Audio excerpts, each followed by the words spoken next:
नमस्कार. संघर्ष परिवारामध्ये तुमचं स्वागत आहे. आज आपण वेगळाच व्हिडिओ आणतोय जो 1 मार्क तुम्हाला 100% देईल, जो 1 मार्काची तयारी 100% होईल असा. आणि तो व्हिडिओ आहे राज्यशास्त्राचा, पॉलिटीशी संबंधित. म्हणजे घटनेमध्ये उल्लेख नसलेला, घटनेमध्ये नमूद नसलेल्या अशा काही गोष्टी आहेत, असे काही घटक आहेत ज्याचा तुम्हाला अभ्यास करावा लागेल. पेपरच्या दृष्टिकोनातून फार महत्वाचं आहे. त्यातली पहिली घटनेत नमूद नसलेली गोष्ट बघूया. धर्मनिरपेक्ष शब्दाचा उल्लेख प्रास्ताविका सोडून इतरत्र कुठेही आढळत नाही. म्हणजे धर्मनिरपेक्ष शब्दाचा उल्लेख फक्त सरनाम्यामध्ये आढळतो, ओनली सरनामा. लक्षात राहील, प्रास्ताविका, उद्देशपत्रिका किंवा सरनामा. पण प्रथम घटनेत होता का रे हा शब्द? प्रथम हा शब्द सरनाम्यामध्ये होता का? नव्हता, सरनाम्यात नव्हता. तो 42वी घटना दुरुस्ती 1976 ला टाकण्यात आलाय. लक्षात राहील, हा फक्त सरनाम्यात आढळतो, इतर कुठेही आढळत नाही. आणि पहिली गोष्ट, धर्मनिरपेक्ष बद्दल सरकारची सकारात्मक संकल्पना आहे. म्हणजे सरकारनं पॉझिटिव्ह विचार केलेला आहे. का तर आपल्या देशाचा बघा अधिकृत धर्म नाही. अधिकृत काय नाही रे बाबांनो, धर्म नाही. आपला देश धर्माला विरोध करत नाही. धर्माला काय करत नाही रे? विरोध करत नाही. आपला देश बघा धर्माचं अस्तित्व अमान्य करत नाही, मान्य करतंय, अमान्य करत नाही. लक्षात राहील, कसले रे? पॉझिटिव्ह संकल्पना. जरी हा शब्द प्रथम सरनाम्यामध्ये नसला तरी सुद्धा आपल्या घटनेमध्ये धर्म स्वातंत्र्याचा हक्क समाविष्ट होता. धर्म स्वातंत्र्याचा हक्क किती कलम ते रे? हे लक्षात ठेवा. कलम 25 ते 28 कलमामध्ये धर्म स्वातंत्र्याचा हक्क होता. आणि हा हक्क जनतेला देऊन, बरोबर, हा हक्क जनतेला देऊन भारतीय राज्यघटनेनं देशाला धर्मनिरपेक्षतेचं अस्तित्व मान्य केलेलं होतं. देशाचा कोणता जरी धर्म नसला तरी जनतेच्या धर्माला त्यांनी सपोर्ट केलेला आहे. लक्षात येईल, लक्षात ठेवता आलं का? म्हणजे धर्मनिरपेक्ष हा शब्द फक्त सरनाम्यामध्ये आढळतो, बाकी कुठेही आढळत नाही. हा सरनाम्यात प्रथम नव्हता. तो 42वी घटना दुरुस्ती झाली 1976 ला. आणि सरनाम्यामध्ये एकदाच बदल झाला, एकदाच दुरुस्ती. किती झाले? एकदाच दुरुस्ती झालेली आहे. लक्षात ठेवतात, लक्षात ठेवता आलं का? एवढं लक्षात ठेवा. Most IMP. चला पुढचा पॉईंट बघून घे. पुढचा पॉईंट बघा. दुसरा मुद्दा, समाजवादी हा शब्द केवळ प्रास्ताविकेमध्ये आढळतो, म्हणजे सरनाम्यामध्ये आढळतो, घटनेत इतरत्र कुठेही आढळत नाही. बघा, ओनली सरनामा. ओनली काय रे? सरनामा उद्देशपत्रिकामध्ये. हा प्रथम नव्हता. हा सुद्धा 42व्या घटना दुरुस्तीने टाकला. सरनाम्यामध्ये एकदाच दुरुस्ती झाली. सरनाम्यामध्ये कितीदा दुरुस्ती झालेले? आतापर्यंत एकदाच झाले. आणि एकदा दुरुस्ती झाल्यानंतर 76 ला बघा समाजवादी हा एक शब्द टाकला. त्यानंतर धर्मनिरपेक्ष हा एक शब्द टाकला. आणि तिसरं एकात्मता. हे 3 शब्द टाकलेलं आहेत. मोस्ट आयोग विचारू शकते. जरी हा शब्द सरनाम्यात असला समाजवादी तरी सुद्धा बघा घटनेत समाजवादी हा शब्दाचा अर्थ स्पष्ट नाही. समाजवादी या शब्दाचा काय नाही रे? अर्थ स्पष्ट नाही. घटनेत अर्थच दिलेला नाही. जरी हा सरनाम्यात शब्द असला तरी सुद्धा अर्थ नाही. लक्षात असू द्या, बरोबर. आणि पहिली गोष्ट, समाजवादी ही जी काय संकल्पना आहे ही रशियाची संकल्पना आहे. कुठली रे? रशिया देशाची संकल्पना आहे, बरोबर. त्याला आपण म्हणतो साम्यवाद. लक्षात राहील, काय रे बाबांनो? साम्यवाद म्हणतो. आणि ही साम्यवादामध्ये काय असते रे? खाजगी क्षेत्रावर पूर्णपणे बंदी असते. खाजगी क्षेत्रावर काय करणे असते रे? पूर्णपणे बंदी घातलेली असते. आणि सरकारचं नियंत्रण असतं. सरकारचे पूर्णपणे नियंत्रण चालतं. लक्षात असू द्या, हे रशियामध्ये, चीनमध्ये आहे.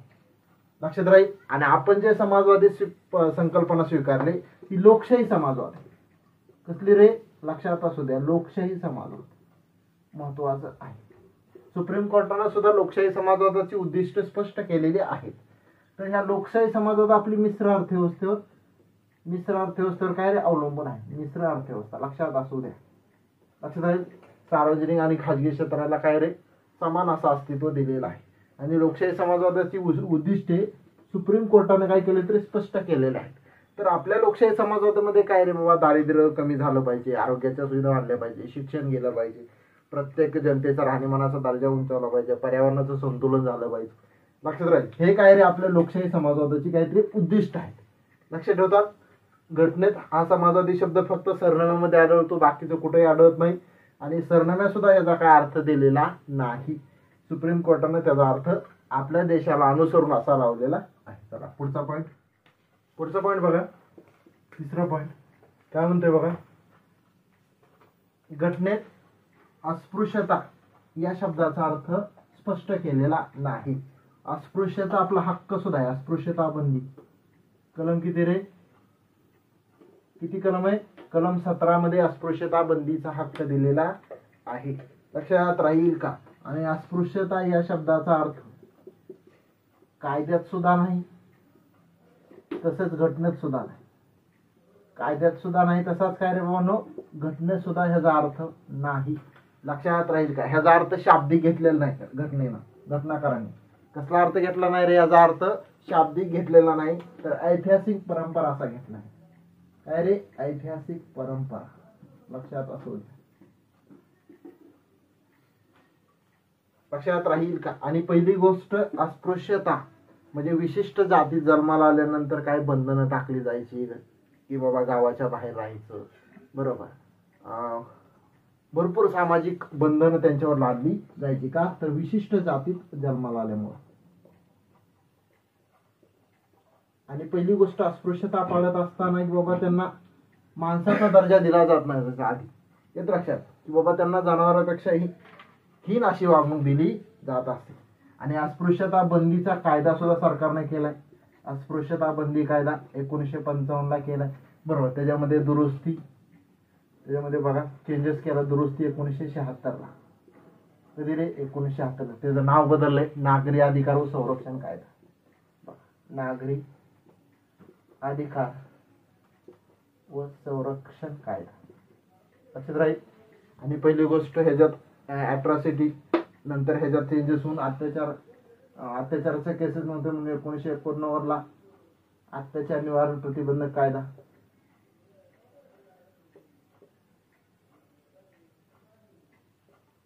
हे सुद्धा आलेलं आहे. आणि पहिली गोष्ट, हा अस्पृश्य आपल्याला सरकारच्या विरुद्ध सुद्धा वापरता येईल आणि खाजगी व्यक्ती विरुद्धही वापरता येईल. सरकारच्या तसंच खाजगी व्यक्ती विरुद्धही उपलब्ध आहे. लक्षात असू द्या, अगेन्स्ट म्हणू शकता. ठीक आहे. त्यानंतरचा पुढचा पॉईंट. चला बघा पुढचं बघा. घटनेत कोठेही म्हणतंय, कुठंच नाही, अल्पसंख्याक या शब्दाचा अर्थ दिलेला नाही. जर तुम्हाला अल्पसंख्याक या शब्दाचा अर्थ म्हणजे काय, म्हणजे असा काय समाज, बरं, असा काय समाज की बाबा त्या समाजाची जी काय लोकसंख्या आहे ती अल्प आहे आपल्या देशामध्ये. अल्प आहे, कमी प्रमाणात आहे. लोकसंख्या कशी आहे रे बाबांना, अल्प प्रमाणात आहे, कमी प्रमाणात आहे, बरोबर. त्या समाजाला काय म्हणू शकतो आपण, अल्पसंख्याक समुदाय म्हणू शकतो. लक्षात राहील का. आणि सरकारनं जरी ह्याचा घटनेत उल्लेख नसला तरी या अल्पसंख्याक समुदायासाठी विकासासाठी 1992 ला कायदा सुद्धा केलाय.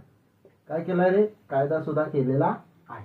आणि 6 समुदायाला आतापर्यंत किती रे, 6 समुदायाला अल्पसंख्याक समुदायाचा दर्जा दिलाय बघा. अल्पसंख्याक समुदायाचा काय रे दर्जा भेटलेला. राष्ट्रपतीनं तसा आयोग सुद्धा स्थापन केलेला आहे. राष्ट्रपतीनं अल्पसंख्याक आयोग सुद्धा काय केलं रे, स्थापन केलेला आहे. लक्षात राहील. आता कोणते बघा, मुस्लिम, ख्रिश्चन, शीख, जैन, बौद्ध आणि पारशी या 6 समुदायाला काय केलं रे, अल्पसंख्याकाचा दर्जा दिला. आणि अल्पसंख्याकासाठी आपल्या घटनेमध्ये काय आहे का नमूद, तर अल्पसंख्याकासाठी आपल्या घटनेमध्ये कलम 30 फक्त अल्पसंख्याकासाठी. कोणतं रे, कलम 30 हे फक्त मूलभूत हक्कातलं कलम, संस्कृती आणि शैक्षणिक हक्कामधलं कलम 30 हे फक्त केवळ कशासाठी रे, फक्त अल्पसंख्याकासाठीच नमूद आहे. की अल्पसंख्याकांना बघा, अल्पसंख्याकांना शिक्षण संस्था स्थापन करता येईल. स्वतःच्या काय करता येईल रे, शिक्षण संस्था स्थापन करता येईल आणि ती चालवता सुद्धा येईल. हे कलम 30 फक्त अल्पसंख्याकासाठी एक्झामला जर विचारलं तर. लक्षात राहील. ओनली. हा चला पुढचा पॉईंट बघू. पुढचा पॉईंट बघा, 5वा पॉईंट काय म्हणते, घटनेमध्ये मार्गदर्शक तत्वाचं वर्गीकरण करण्यात आलेलं नाही. हो, त्याचं वर्गीकरण घटनेमध्ये तसं नमूद केलेलं नाही, पण ढोबळमानाने त्याचं वर्गीकरण केलं जातं. आता एक मार्गदर्शक तत्वाचं बघा, भाग 4 आहे, कलम 36 ते 51. कोणत्या देशाकडून घेतलेत? आयर्लंड देशाकडून घेतलेत. बरोबर. हे कोणासाठी असतात? सरकारसाठी असतात. सरकारला काय करतात रे? मार्गदर्शन करतात. लक्षात असू द्या. आणि मार्गदर्शक तत्व सामाजिक आणि आर्थिक न्याय देतात. बघा, सामाजिक व आर्थिक न्याय, तसंच सामाजिक आणि आर्थिक लोकशाही निर्माण करतात. मार्गदर्शक तत्व म्हणजे न्यायालयीन प्रविष्ट नाही, म्हणजे न्यायालयात जाता येत नाही. न्यायालयात काय रे बाबांनो? जाता येत नाही. ढोबळमानाने मार्गदर्शक तत्वाचं वर्गीकरण सामाजिक, आर्थिक आणि गांधीवादी. बघा, सामाजिक तत्व, सामाजिक तत्व म्हणून केलं जातं. तसंच गांधीवादी तत्व म्हणून पण केलं जाते. गांधीवादी तत्वे जे गांधीजीची मत होते बाबा हे फॉलो झालं पाहिजे, लक्षात राहील. आणि त्यानंतर राहिलेलं उदारमतवादी. हे 3 ढोबळमानाने केली जातात. आयोग ह्याच्यावर प्रश्न काढतोय बरं का, उदारमतवादी, लक्षात राहील. आता गांधीवादी बघा कोणते कोणते. कलम 40 ग्रामपंचायतीची स्थापना असेल. कलम 43 कुटीर उद्योग. बघा, कुटीर उद्योगाचं कलम. त्यानंतर ग्रामपंचायत, लक्षात असू द्या, लक्षात राहील. अजून काय ह्याच्यामध्ये बघा, 46 दुर्बल घटक, SC असेल, ST असेल किंवा दुर्बल घटकाचा विकास असेल, लक्षात राहील. कलम 47 मादक पदार्थाचं सेवन करायचं नाही, म्हणजे आपण दारूबंदी म्हणतो, लक्षात राहील. आणि कलम 48, कलम काय रे बाबांनो? 48 किंवा गायीची हत्येस प्रतिबंध. गायीची हत्या, गायीच्या हत्येस काय रे? गायीच्या हत्येस बंदी, लक्षात राहील.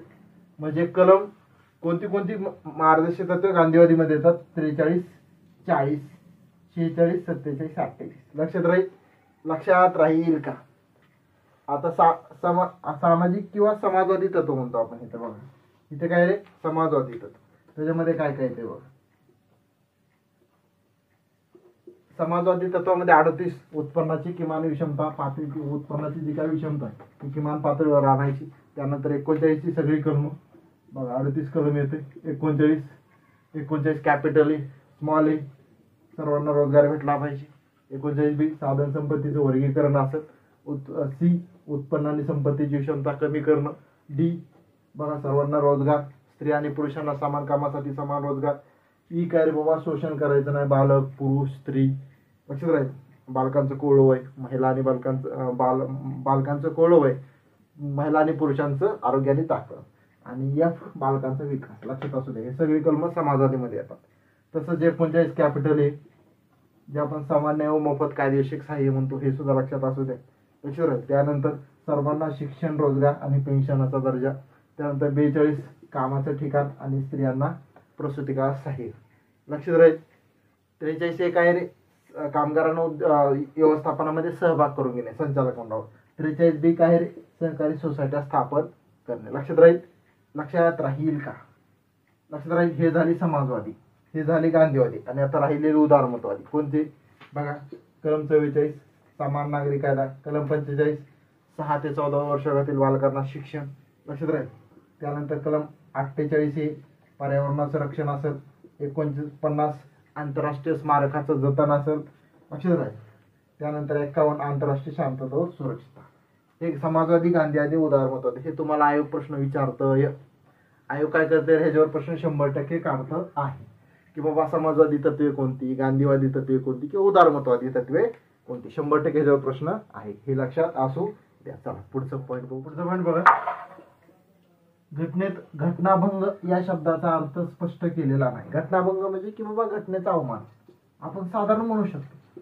घटनेचा काय रे बाबा? अवमान, घटनेचा भंग, या शब्दाचा अर्थ दिलेला नाही. आता हे घटनाभंग हा शब्द कशासाठी बाबा? तर महाभियोग प्रक्रियेमधलं कारण आहे, बरोबर. महाभियोग कलम 61. आता महाभियोग काय लावला जातो? तर राष्ट्रपतीला पदावरून दूर करण्यासाठी. राष्ट्रपतीला काय रे बाबांनो? पदमुक्त करण्यासाठी. एकाच कारणाने करता येईल, फक्त एकच कारण. ते कारण कोणतं रे? घटनाभंग. ते कारण कोणतं रे? घटनेचा भंग, लक्षात असू द्या. आणि हा जी काय महाभियोगाची महाभियोगाची प्रोसेस आहे, तर ती कोणत्याही सभागृहात, बरोबर, कोणत्याही सभागृहात हा प्रस्ताव मांडता येईल. महाभियोगाचा प्रस्ताव तो ठरावाच्या स्वरूपात मांडावा लागतो किंवा प्रस्तावाच्या स्वरूपात. ज्या सभागृहात मांडायचं त्या सभागृहाच्या 104 सदस्याच्या सह्याची नोटीस त्या सभागृहाला द्यावी लागते. किती दिवस आधी द्यायची ते पण महत्वाचं आहे. 14 दिवस आधी. किती दिवस आधी द्यायला लागते रे? 14 दिवस. आणि प्रत्येक सभागृहानं किती?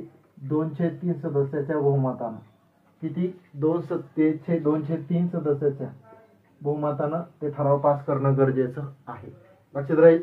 आतापर्यंत एकदाही राष्ट्रपतीवर महाभियोग लागलेला नाही. या महाभियोग प्रक्रियेमध्ये मतदान कोण करतं असा पण प्रश्न विचारते. बघा, संसदेच्या दोन्ही सभागृहाची निर्वाचित आणि नामनिर्देशित सदस्य. संसद म्हणजे लोकसभा, राज्यसभेचे कसले रे? निर्वाचित सुद्धा येतात आणि नामनिर्देशित सुद्धा येतात. म्हणजे नॉमिनेटेड केलेले राष्ट्रपतीकडून, निर्वाचित तसेच नामनिर्देशित. लक्षात असू द्या. लक्षात येतात. चला पुढचं पॉईंट बघा.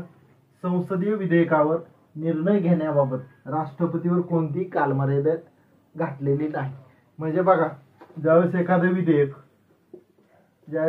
विधेयक संसदेचे दोन्ही सभागृह मंजूर करते. दोन्ही सभागृह काय करते रे? बघा, काय करते? मंजूर करते, संमत करते. आणि मंजूर केल्यानंतर हे विधेयक ज्यावेळेस राष्ट्रपतीच्या सहीसाठी येतं त्यावेळेस राष्ट्रपतीला काय अधिकार उपलब्ध आहेत? बाबा कोणतं? तर बघा, राष्ट्रपतीला संमती देण्याचा अधिकार आहे, राष्ट्रपती रोखून ठेवण्याचा अधिकार आहे, रोखून ठेवणे लक्षात राहील, किंवा परत पाठवण्याचा अधिकार, लक्षात राहील. आता कोणतं परत पाठवता येत नाही तिथे मी लिहितो धनविधेयक आणि घटनादुरुस्ती विधेयक. धनविधेयक आणि दुसरं घटनादुरुस्ती विधेयक परत पाठवता येत नाही. हे दोन विधेयक काय करता येत नाही रे? परत पाठवता येत नाहीत. की बाबा राष्ट्रपतीने एखाद्या विधेयकावर किती 1 महिना, 2 महिना, 3 महिना, 4 महिने, 15 दिवस, 8 दिवस अशी मर्यादा दिलेली नाही. म्हणजे ती अनिश्चित काळासाठी सुद्धा, म्हणजे असं घटनेनं त्यांना काही म्हणजे असे लिमिटेड असा दर्जा म्हणजे मर्यादा दिलेली नाही. लक्षात राहील. पण ह्याच्या उलट बघितलं, जर अमेरिकेचा राष्ट्रपती तर त्यांना 10 दिवसाची मर्यादा दिली. किती दिवसाची रे? 10 दिवसाची मर्यादा दिलेली आहे. म्हणून म्हणतात की भारताच्या राष्ट्रपतीचं पॉकेट अमेरिकेच्या राष्ट्रपतीपेक्षा कसं रे? मोठं आहे. आणि विधेयकावर सही करत असताना राष्ट्रपतीला नकाराधिकार वापरता येतात. राष्ट्रपतीला काय करता येतात रे? नकाराधिकार वापरता येतात. फक्त एकच वापरता येत नाही, गुणात्मक हा भारताच्या राष्ट्रपतीला वापरता येत नाही किंवा भारताच्या राष्ट्रपतीला उपलब्ध नाही. तर ती युएसएच्या काय रे? युएसएच्या राष्ट्राध्यक्षाला ते दिलेला आहे, भारताच्या नाही. लक्षात राहील. तर कोणते बघा, पूर्ण नकाराधिकार एक वापरता येईल, त्यानंतर निलंबनात्मक एक वापरता येईल भारताच्या राष्ट्रपतीला, आणि त्यानंतर पूर्ण झालं, निलंबनात्मक झालं, आणि त्यानंतर पॉकेट. लक्षात राहील. हे 3 नकाराधिकार वापरता येतात. लक्षात राहील का? जे 368 कलमानं जे काही घटनादुरुस्ती विधेयक असते, कसलं रे? घटनादुरुस्ती विधेयकावर राष्ट्रपती साहेबाला संमती देणं बंधनकारक आहे. संमती देणं कसं रे? बंधनकारक आहे. लक्षात राहील. म्हणजे घटनादुरुस्ती विधेयक आलं की राष्ट्रपती सही द्यावं लागते, त्यांना कुठलाही नकाराधिकार वापरता येत नाही. ठीक आहे. चला पुढचा मुद्दा. उपराष्ट्रपतीला पदावरून दूर करण्याची कारणं घटनेत नमूद केलेली नाही. जसं राष्ट्रपतीला पदावरून दूर करायचं असेल तर महाभियोगाची प्रक्रिया आहे, तसं उपराष्ट्रपतीला पदावरून दूर कोणत्या कारणानं करायचं असं काय सांगितलं? जसं राष्ट्रपतीला घटनाभंग आहे कारण. लक्षात येते. तर व्हाईस राष्ट्रपतीचं जर कलम बघितलं, उपराष्ट्रपती कलम 63 मध्ये त्याच्या पदाची तरतूद आहे, बरोबर. पदाची काय तरतूद लक्षात ठेवा. 64 मध्ये उपराष्ट्रपती हा राज्यसभेचा पदसिद्ध अध्यक्ष, राज्यसभेचा रे पदसिद्ध अध्यक्ष.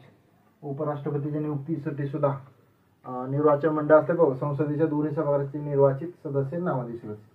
बघा, ह्यांच्यावर महाभियोग सुद्धा लावला जात नाही, महाभियोग सुद्धा लावायची गरज नाही. तर पदावरून दूर करण्याचा प्रथम ठराव फक्त राज्यसभेतच मांडावा लागतो. कुठं मांडावा लागतो रे? राज्यसभेतच मांडावा लागतो. राज्यसभेचं जे काय प्रभावी बहुमत आहे तसं रे प्रभावी बहुमताच्या आधारावर 2/3 14 दिवसाची नोटीस द्यावं लागेल. किती दिवसाची नोटीस द्यावी लागेल रे? 14 दिवसाची नोटीस देणं आवश्यक आहे. आणि हा ठराव राज्यसभेमध्ये पास झाल्यानंतर त्याला लोकसभा साध्या बहुमतानं 103 साध्या बहुमतानं काय करेल रे? मंजुरी देईल. साध्या बहुमतानं काय करेल रे? मंजुरी देईल. राष्ट्रपतीच्या संमतीची आवश्यकता नसते. दिली तरी चालते, नाही दिली तरी राष्ट्रपती संमतीची आवश्यकता नाही. तशिवाय उपराष्ट्रपती आपला राजीनामा राष्ट्रपतीला देऊन टाकतात. बघा पुढचा पॉईंट बघा काय म्हणतोय. पंतप्रधानाचा कालावधी घटनेत निश्चित केलेला नाही.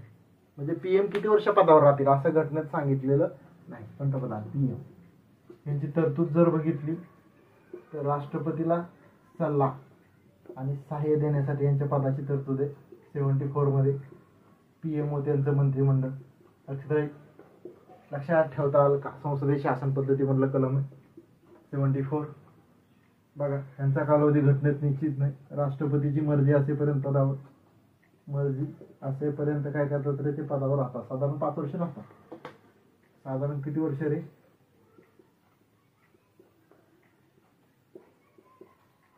राष्ट्रपतीची मर्जी म्हणजे केव्हाही पदावरून काढू शकतात का रे? केव्हाही पदावरून काढतील का? काढता येईल का? तर नाही. याचं लक्षात, जोपर्यंत लोकसभेत बहुमत आहे, कुठं रे? लोकसभेत बहुमत आहे, जोपर्यंत पंतप्रधानाला लोकसभेत बहुमत आहे तोपर्यंत पदावरून दूर करता येत नाही. ज्यावेळेस लोकसभेचं बहुमत जमा होतील त्यावेळेस त्यांना पदावरून काढून टाकलं जाईल. लक्षात राहील. पुढचा मुद्दा बघा. कॅबिनेट या शब्दाचा उल्लेख मूळ घटनेत नव्हता. आता आहे. कोणत्या घटनादुरुस्तीनं? 44वी घटनादुरुस्ती 1978 आणि कलम 352(3) या कलमामध्ये त्याची तरतूद आहे. लक्षात असू दे, आयोगाचा प्रश्न आहे जेव्हा. आता पहिली गोष्ट, कॅबिनेट ही जी काय संकल्पना आहे, हे कॅबिनेट बाबा एक मंत्री, कॅबिनेट दर्जाचे काय असतात तरी मंत्री असतात. बघा मंत्रिमंडळामध्ये कॅबिनेट तुम्हाला सारखं वाटेल पण नाही. मंत्रिमंडळामधले 3 प्रकारचे मंत्री: कॅबिनेट मंत्री, अशी येते, त्यानंतर राज्यमंत्री आणि त्यानंतर उपमंत्री, असे 3 प्रकारचे मंत्री असतात. त्यातल्या पहिल्या प्रकारच्या मंत्र्याला कॅबिनेट मंत्री किंवा कॅबिनेट हा शब्द आहे. लक्षात राहील का? ह्याचा आकार छोटा असतो. ह्याचा आकार कसा असतो रे? छोटा असतो. लक्षात ठेवा. ह्याच्या नियमित सभा घेतल्या जातात दर आठवड्यातनं. लक्षात राहील. सरकारचे सर्व निर्णय, सरकारचे काय रे बाबांनो? सर्व निर्णय हे कॅबिनेटच घेत आहे, जरी मंत्रिमंडळ नावाला असेल तर. लक्षात राहील. मंत्रिमंडळाचा आकार जास्त असतो. मंत्रिमंडळ 3 प्रकारचे मंत्री येतात. कॅबिनेटमध्ये तसं नाही. कॅबिनेटचा उल्लेख आधी नव्हता, नंतर 44व्या घटनादुरुस्तीनं टाकण्यात आलेला आहे. ठीक आहे, एवढं जर लक्षात ठेवलं तरी बस झालं. पुढचा पॉईंट बघा. महान्यायवादी हे जे पद आहे बघा, महान्यायवादीचं पद 76 कलमामध्ये तरतूद आहे. बघा, सर्वोच्च कायदेविषयक अधिकारी. भारत सरकारचा काय रे बाबांनो? सर्वोच्च कायदेविषयक काय रे? अधिकारी. लक्षात राहील. बघा, त्याचा कालावधी घटनेत निश्चित नाही. बरोबर. त्यांचा कालावधी राष्ट्रपतीची मर्जी असेपर्यंत. कोणाची रे? राष्ट्रपतीची मर्जी असेपर्यंत पदावर राहतात. म्हणजे त्यांना कधीही काढून टाकू शकतात.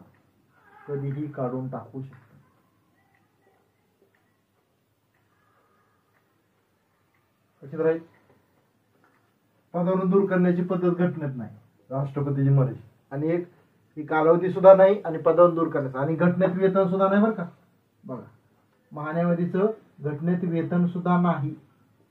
लक्षात येते का? ते ठरवते सुद्धा राष्ट्रपती ठरवतात. कोण ठरवतो रे? राष्ट्रपती ठरवतात. आणि महान्यायवादी बघा, शपथ असेल, महान्यायवादी राजीनामा असतील, लक्षात येते, किंवा महान्यायवादीची नेमणूक असेल, हे सगळं राष्ट्रपती करणार. कोण करणार आहे? सगळं राष्ट्रपती साहेब करणार.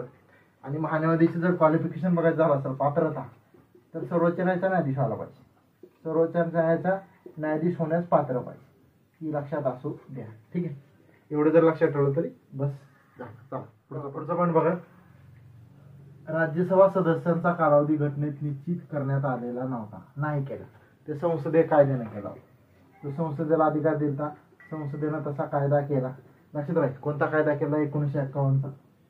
1951 कोणता? लोकप्रतिनिधी कायदा. कोणता रे? लोकप्रतिनिधी काय लक्षात राहील. हे जे काय राज्यसभा सभागृह आहे हे वरिष्ठ सभागृह आहे. घटक राज्य आणि केंद्रशासित प्रदेशाचं प्रतिनिधित्व करतं. घटक राज्य व केंद्रशासित प्रदेशाचं काय करतं रे प्रतिनिधित्व करत आहे. आणि हे स्थायी सभागृह आहे. हे कसलं रे स्थायी सभागृह कधी विसर्जित होत नाही. दर 2 वर्षांना. दर किती वर्षांना रे दर 2 वर्षांना इच्छित सदस्य काय होतात रे निवृत्त होतात आणि तेवढेच नियुक्त केले जातात. लक्षात राहील का. आणि या कायद्यानं राज्यसभा सदस्याचा कार्यकाल 6 वर्षे निश्चित करण्यात आलेला आहे. लक्षात असो द्या. त्यानंतरचा पुढचा पॉईंट काय म्हणते. घटनेत लोकसभाचे काय अध्यक्ष असतील. लोकसभा अध्यक्ष पदासाठी पात्रता सांगण्यात आलेली नाही. तशी काय विशेष अशी पात्रता सांगितलेली नाही. काय रे बाबांनो विशेष अशी पात्रता सांगितलेली नाही. फक्त एकच आहे की बाबा लोकसभेचा सदस्य असावा. काय पात्रता आहे रे लोकसभेचा सदस्य असला पाहिजे अशी पात्रता आहे. लक्षात राहील का.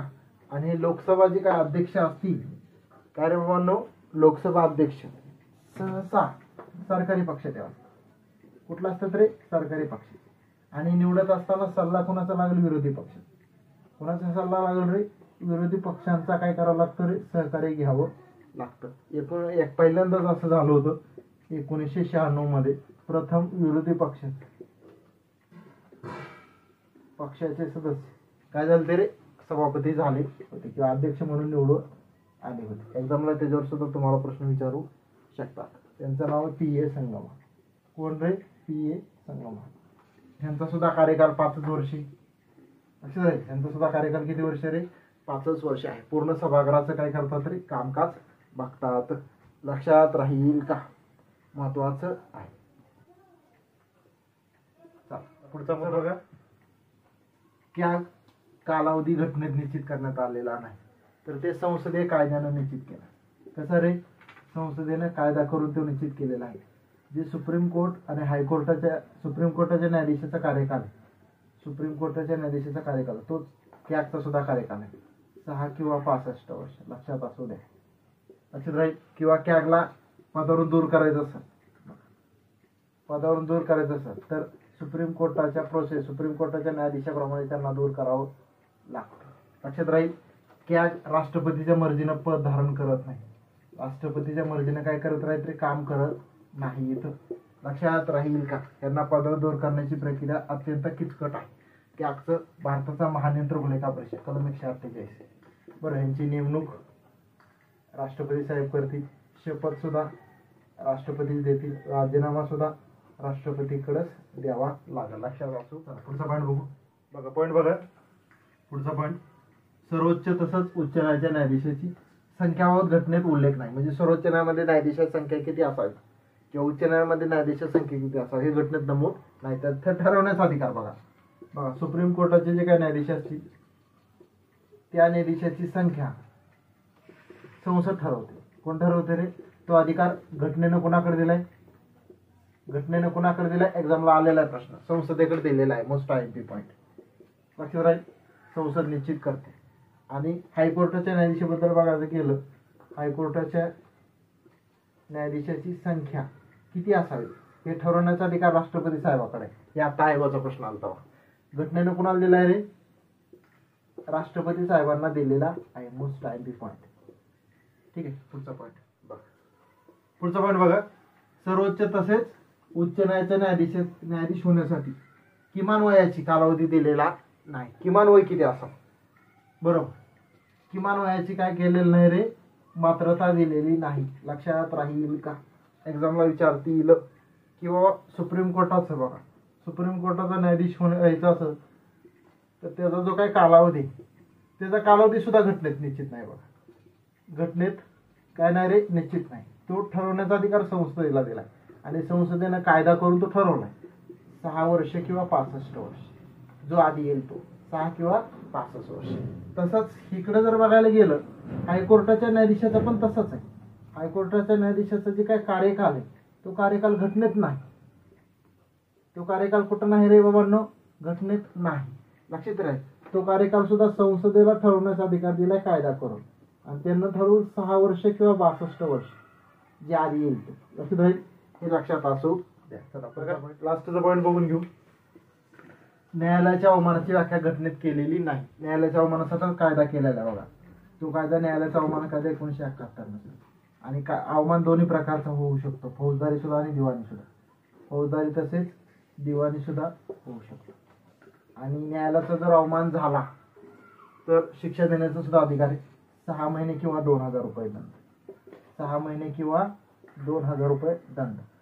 आणि पहिली गोष्ट, सुप्रीम कोर्ट कलम 129 नुसार अभिलेख न्यायालय म्हणून काम करते. सुप्रीम कोर्टाचे सर्व निर्णय काय केले जातात, रद्द करून ठेवले जातात.